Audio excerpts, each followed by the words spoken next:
بسم الله الرحمن الرحيم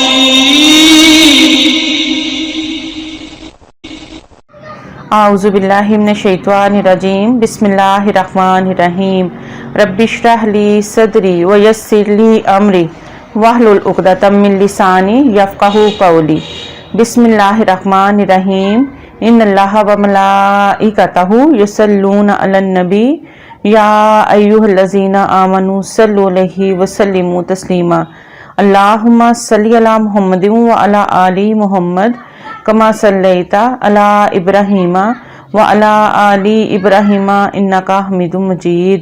اللہم بارک علی محمد وعلی آل محمد کما بارکت علی ابراہیم وعلی آل ابراہیم انک حمید مجید۔ السلام علیکم ورحمۃ اللہ وبرکاتہ۔ ماشاءاللہ ہماری جتنی بھی بدنی عبادتیں ہیں اس میں وضو سب سے پہلے نمبر پہ آتا ہے، کیونکہ جب بھی ہم نماز پڑھنے کا ارادہ کرتے ہیں یا قرآن پاک پڑھنے کا ارادہ کرتے ہیں تو سب سے پہلے ہم وضو کرتے ہیں، اور جب تک ہمارا وضو صحیح طرح نہیں ہوتا تو تب تک ہماری نماز بھی قبول نہیں ہوتی۔ اس لیے اپنے وضو کا اہتمام خاص طور پہ کیا کریں، اور جب بھی وضو کریں تسلی کے ساتھ اپنے سارے اعضاء دھویا کریں۔ اور وضو کرنے کی ویسے بھی بہت زیادہ برکت اور فضیلت ہے، کیونکہ نبی پاک صلی اللہ علیہ وآلہ وسلم جب رات سوتے تھے اس ٹائم بھی وضو کرتے تھے اور زیادہ تر وضو کی حالت میں رہتے تھے۔ تو آج کے دور میں جتنی ہماری زندگیوں میں اور بھائیوں کی زندگیوں میں پریشانیاں اور مصیبتیں ہیں، فزیکلی بھی اگر بیماریاں ہیں یا فائنینشلی اگر پرابلمز ہیں، تو یہ تو سب سے بڑا وظیفہ ہے کہ آپ وضو کی حالت میں زیادہ سے زیادہ رہا کریں۔ جیسے ہی وضو آپ کا ٹوٹتا ہے یا آپ کو کوئی ضرورت پیش آتی ہے تو اس کے ساتھ ہی آپ اس ٹائم نیا وضو کر لیا کریں۔ تو اللہ تعالی ہم سب کو توفیق دے کہ ہم وضو کی حالت میں رہیں اور جتنی بھی مالی عبادتیں ہیں ان کو زیادہ سے زیادہ اچھے طریقے سے پرفارم کر سکیں، آمین۔ تو قرآن پاک میں جو سورۃ المائدہ آیت نمبر 6 میں آیا ہے اس کے بارے میں آج ہم انشاءاللہ پڑھیں گے کہ اللہ تعالیٰ نے ہمیں کس طرح حکم دیا وضو کے بارے میں، اور پھر نبی کریم صلی اللہ علیہ وآلہ وسلم نے ہمیں احادیث مبارکہ میں کس طرح وضو کرنے کے بارے میں ساری تفصیل بتائی ہے۔ بسم اللہ الرحمن الرحیم، شروع اللہ کے نام سے جو بڑا مہربان اور نہایت رحم کرنے والا ہے۔ یا ایھا الذین آمنوا اذا قمتم إلى الصلاة فاغسلوا وجوهكم وأيديكم إلى المرافق وامسحوا برؤوسكم وأرجلكم إلى الكعبين وإن كنتم جنبا فاطهروا وَإِن كُنتُم مَّرْضَىٰ أَوْ عَلَىٰ سَفَرٍ أَوْ جَاءَ أَحَدٌ مِّنكُم مِّنَ الْغَائِطِ أَوْ لَمَسْتُمُ النِّسَاءَ فَلَمْ تَجِدُوا مَاءً فَتَيَمَّمُوا صَعِيدًا طَيِّبًا فَامْسَحُوا بِوُجُوهِكُمْ وَأَيْدِيكُم مِّنْهُ مَا يُرِيدُ اللَّهُ لِيَجْعَلَ عَلَيْكُم مِّنْ حَرَجٍ وَلَٰكِن يُرِيدُ لِيُطَهِّرَكُمْ وَلِيُتِمَّ نِعْمَتَهُ عَلَيْكُمْ لَعَلَّكُمْ تَشْكُرُونَ۔ الحمدللہ رب العالمین۔ اور اب ہم اس کا ترجمہ پڑھتے ہیں۔ اے ایمان والو، جب تم نماز کے لیے اٹھو تو اپنے چہرے اور کوہنیوں تک اپنے ہاتھ دھو لو اور اپنے سروں کا مسح کرو اور اپنے بازو اور اپنے پاؤں بھی ٹخنوں تک دھو لیا کرو، اور اگر تم جنابت کی حالت میں ہو تو سارے جسم کو غسل کے ذریعے خوب اچھی طرح پاک کرو، اور اگر تم بیمار ہو یا سفر پر ہو یا تم میں سے کوئی قضائے حاجت کر کے آیا ہو یا تم نے عورتوں سے جسمانی ملاپ کیا ہو اور تمہیں پانی نہ ملے تو پاک مٹی سے تیمم کرو اور اپنے چہروں اور ہاتھوں کا اس مٹی سے مسح کرو۔ اللہ تم پر کوئی تنگی مسلط نہیں کرنا چاہتا، لیکن یہ چاہتا ہے کہ تم کو پاک صاف کرے، اور یہ کہ تم پر اپنی نعمت تمام کر دے تاکہ تم شکر گزار بنو۔ الحمدللہ رب العالمین۔ اور پاکی حاصل کرنے کے لیے وضو، اور اگر وضو کے لیے سم ٹائم پانی نہیں ملتا یا کوئی اور ہم سفر میں ہوتے ہیں یا پانی میسر نہیں، تو اللہ تعالیٰ نے تیمم کرنے کا حکم دیا ہے، تو تیمم کے بارے میں بھی انشاءاللہ میں احادیث مبارکہ بتاؤں گی۔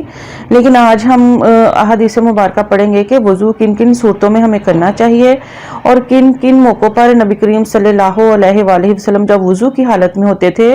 تو دوبارہ وضو کیے بغیر بھی نماز پڑھ لیتے تھے۔ تو ہم احادیث مبارکہ شروع کرتے ہیں۔ صحیح بخاری اور صحیح مسلم کی حدیث مبارکہ ہے، ابو ہریرہ رضی اللہ عنہ بیان کرتے ہیں رسول اللہ صلی اللہ علیہ وآلہ وسلم نے فرمایا، جس شخص کا وضو ٹوٹ جائے تو جب تک وہ وضو نہ کرے اس کی نماز قبول نہیں ہوتی۔ صحیح مسلم کی حدیث مبارکہ ہے، ابن عمر رضی اللہ عنہما بیان کرتے ہیں رسول اللہ صلی اللہ علیہ وآلہ وسلم نے فرمایا، وضو کے بغیر نماز قبول کی جاتی ہے، نہ مال حرام سے صدقہ۔ صحیح بخاری اور صحیح مسلم کی حدیث مبارکہ ہے، ابن عباس رضی اللہ عنہما نے فرمایا کہ رسول اللہ صلی اللہ علیہ وآلہ وسلم نے بکری کے شانے کا گوشت کھایا، پھر آپ صلی اللہ علیہ وآلہ وسلم نے نماز پڑھی اور نیا وضو نہ کیا۔ اسی طرح صحیح مسلم کی حدیث مبارکہ ہے، جابر بن سمرہ رضی اللہ عنہ سے روایت ہے کہ کسی شخص نے رسول اللہ صلی اللہ علیہ وآلہ وسلم سے مسئلہ دریافت کیا، کیا ہم بکری کا گوشت کھا کر وضو کریں؟ آپ صلی اللہ علیہ وآلہ وسلم نے فرمایا، اگر تم چاہو وضو کرو اور اگر چاہو تو نہ کرو۔ اس نے پھر دریافت کیا کہ ہم اونٹ کا گوشت کھا کر وضو کریں؟ آپ صلی اللہ علیہ وآلہ وسلم نے فرمایا، ہاں، اونٹ کا گوشت کھا کر وضو کرو۔ وہ شخص نے پوچھا، کیا بکریوں کے باڑے میں نماز پڑھ لوں؟ آپ صلی اللہ علیہ وآلہ وسلم نے فرمایا، ہاں۔ اس نے پوچھا، اونٹوں کے باڑے میں نماز پڑھوں؟ آپ صلی اللہ علیہ وآلہ وسلم نے فرمایا، نہیں۔ اسی طرح صحیح مسلم کی حدیث مبارکہ ہے، ابو ہریرہ رضی اللہ عنہ بیان کرتے ہیں رسول اللہ صلی اللہ علیہ وآلہ وسلم نے فرمایا، جب تم میں سے کوئی شخص اپنے پیٹ میں کچھ گڑبڑ محسوس کرے اور اس پر معاملہ مشتبہ ہو جائے کہ آیا اس سے کوئی چیز نکلی ہے یا نہیں، تو وہ مسجد سے نہ نکلے حتیٰ کہ وہ کوئی آواز سن لے یا بدبو محسوس کر لے۔ صحیح بخاری اور صحیح مسلم کی حدیث مبارکہ ہے، عبداللہ بن عباس رضی اللہ عنہما بیان کرتے ہیں کہ رسول اللہ صلی اللہ علیہ وآلہ وسلم نے دودھ پیا تو کلی کی اور فرمایا، اس میں چکناہٹ ہوتی ہے۔ صحیح مسلم کی حدیث مبارکہ ہے، بریدہ رضی اللہ عنہ سے روایت ہے کہ نبی صلی اللہ علیہ وآلہ وسلم نے فتح مکہ کے روز ایک وضو سے متعدد نمازیں پڑھیں اور موزوں پر مسح کیا، تو عمر رضی اللہ عنہ نے عرض کیا، آپ نے اس طرح پہلے تو کبھی نہیں کیا تھا؟ آپ صلی اللہ علیہ وآلہ وسلم نے فرمایا، عمر، میں نے عمدن ایسا کیا ہے۔ صحیح بخاری کی حدیث مبارکہ ہے، سوید بن نعمان رضی اللہ عنہ سے روایت ہے کہ غزوہ خیبر کے موقع پر وہ رسول اللہ صلی اللہ علیہ وآلہ وسلم کے ساتھ روانہ ہوئے، حتیٰ کہ زیریں علاقے صحبہ پر پہنچے تو آپ صلی اللہ علیہ وآلہ وسلم نے نماز عصر ادا کی، پھر آپ نے زاد راہ طلب کیا تو صرف ستو آپ کی خدمت میں پیش کیے گئے۔ آپ کے فرمان کے مطابق انہیں بھگو دیا گیا تو رسول اللہ صلی اللہ علیہ وآلہ وسلم نے اور ہم نے اسے کھایا۔ پھر آپ نماز مغرب کے لیے کھڑے ہوئے تو کلی کی اور ہم نے بھی کلی کی، پھر آپ نے نماز پڑھی اور نیا وضو نہ فرمایا۔ الحمدللہ۔ اسی طرح احمد اور ترمذی کی حدیث مبارکہ ہے، ابو ہریرہ رضی اللہ عنہ بیان کرتے ہیں رسول اللہ صلی اللہ علیہ وآلہ وسلم نے فرمایا، آواز یا بدبو محسوس ہونے کی صورت میں وضو واجب ہو جاتا ہے۔ علی رضی اللہ عنہ بیان کرتے ہیں، اور یہ ترمذی اور دارمی کی حدیث مبارکہ ہے، رسول اللہ صلی اللہ علیہ وآلہ وسلم نے فرمایا، طہارت نماز کی چابی، اللہ اکبر اس کی تحریم، اس تکبیر سے نماز شروع کرنے سے پہلے جو کام مباح تھے وہ حرام ہو جاتے ہیں، اور تسلیم السلام علیکم ورحمۃ اللہ اس کی تحلیل ہے، یعنی سلام پھیرنے سے نماز کی صورت میں حرام ہونے والے کام حلال ہو جاتے ہیں۔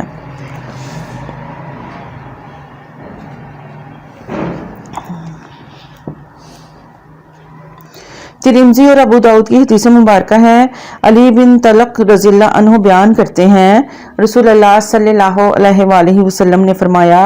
جب تم میں سے کوئی آواز کے بغیر ہوا خارج کرے تو وہ وضو کرے۔ ابو داؤد اور ترمذی کی حدیث مبارکہ ہے، انس رضی اللہ عنہ بیان کرتے ہیں نبی کریم صلی اللہ علیہ وآلہ وسلم کے صحابہ کرام رضی اللہ عنہم نماز عشاء کا انتظار کرتے رہتے حتیٰ کہ نیند کی وجہ سے ان کے سر جھک جاتے، پھر وہ نماز پڑھتے لیکن وہ نیا وضو نہ کرتے۔ اسی طرح احمد کی حدیث مبارکہ ہے، ام سلمہ رضی اللہ عنہ بیان کرتی ہیں، میں نے بنی ہوئی پسلی چاپ نبی صلی اللہ علیہ وآلہ وسلم کی خدمت میں پیش کی تو آپ صلی اللہ علیہ وآلہ وسلم نے اس میں سے تناول فرمایا، پھر نماز کے لیے اٹھے اور وضو نہیں کیا۔ اسی طرح صحیح مسلم کی حدیث مبارکہ ہے، ابو رافع رضی اللہ عنہ بیان کرتے ہیں، میں گواہی دیتا ہوں کہ میں رسول اللہ صلی اللہ علیہ وآلہ وسلم کے لیے بکری کی کلیجی اور دل وغیرہ بونا کرتا تھا، آپ صلی اللہ علیہ وآلہ وسلم نے اسے کھایا، پھر نماز پڑھی اور وضو نہیں کیا۔ یہ دیکھیں الحمدللہ آج کی احادیث مبارکہ میں ہم نے پڑھا کہ کن صورتوں میں اگر ہمارا وضو پہلے سے ہے تو ہمیں دوبارہ وضو کرنے کی ضرورت نہیں ہے،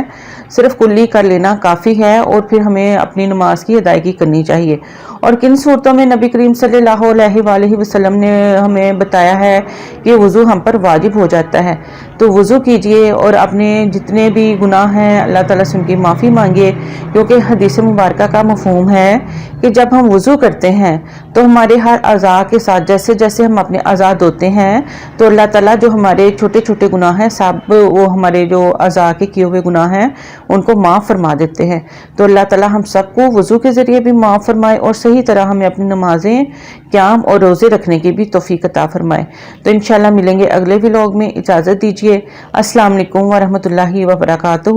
سبحانک اللہم و بحمدک، اشہد ان لا الہ الا انت، استغفرک و اتوب الیک، وما علینا الا البلاغ المبین۔